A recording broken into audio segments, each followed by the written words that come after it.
ഇന്ന് ഓരോ കുടുംബത്തിലും നടക്കുന്ന വിവാഹത്തിന്റെ തുടക്കം മുതൽ ഒടുക്കം വരെ ആഘോഷങ്ങളാ, ഇസ്ലാമിലില്ലാത്ത ആഘോഷങ്ങൾ.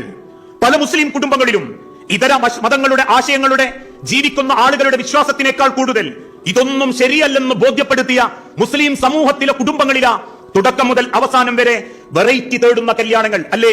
ഒരു വിവാഹം സംഘടിപ്പിക്കപ്പെടുമ്പോ ഓരോ രക്ഷിതാക്കളും കുടുംബങ്ങളും ചിന്തിക്കൽ എന്താ? ഒന്ന് വെറൈറ്റി ആവണം. ആ വെറൈറ്റി അള്ളാഹുവിന്റെ തിരുദൂതൻ പഠിപ്പിച്ച രീതിയിലാവണം എന്നതല്ല, മറിച്ച് അവരന്റെ കല്യാണ വീട്ടിൽ എന്താണോ നമുക്ക് താല്പര്യം തോന്നുന്ന ഒരു വെറൈറ്റി, ആ വെറൈറ്റി അതിനേക്കാൾ മനോഹരമായി നമ്മളെ കുടുംബത്തിലേക്ക് നമ്മൾ പറിച്ചു നടും. അതിന്റെ പേരിലാ ഇന്ന് എന്തൊക്കെ ആഘോഷങ്ങൾ ഉണ്ടായി. വിവാഹത്തോടനുബന്ധിച്ചുണ്ടാകുന്ന നിരവധി ആഘോഷങ്ങൾ, മഞ്ഞ കല്യാണങ്ങൾ, പച്ച കല്യാണങ്ങൾ. ഒരു കാലഘട്ടത്തിൽ ഒരേ കളറായിരുന്നെങ്കിൽ ഇന്ന് ഒരേ കളറ് 4 ദിവസം ആസ്വദിക്കുന്ന രീതിയിൽ വിവാഹത്തിന്റെ 4 ദിവസങ്ങൾക്ക് മുൻപേ ആരംഭിക്കുന്നു.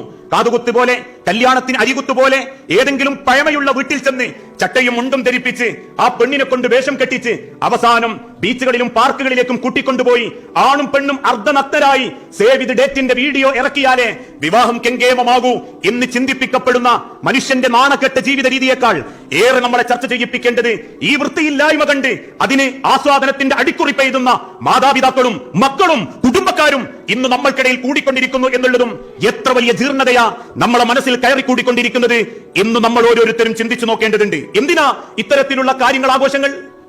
ഈ തിന്മയായ ആഘോഷങ്ങൾക്ക് ഒരൊറ്റ ലക്ഷ്യം മാത്രമേയുള്ളൂ: ആൾക്കാരുടെ അഭിപ്രായം കിട്ടണം. റബ്ബിന്റെ അഭിപ്രായം ഇല്ലെങ്കിലും കുടുംബക്കാരുടെ അഭിപ്രായം കിട്ടണം, കൂട്ടുകാരുടെ അഭിപ്രായം കിട്ടണം, അവരുടെ ലൈക്കും ഷെയറും വാരിക്കോരി ലഭിക്കണം.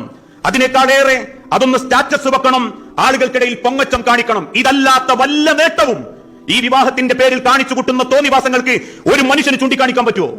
ഇതല്ലാത്ത എന്തെങ്കിലും ഒരു സുന്നത്ത്, ഏതെങ്കിലും തരത്തിലുള്ള അനുവദിക്കപ്പെടുന്ന ഒരു രീതിയിലുള്ള ഒരു വാക്കെങ്കിലും ഇന്ന് ഇത് ആഘോഷിക്കുന്ന, ആസ്വദിക്കപ്പെടുന്ന ഒരാൾക്കും ഇത് കണ്ടെത്താൻ സാധിക്കുകയില്ല.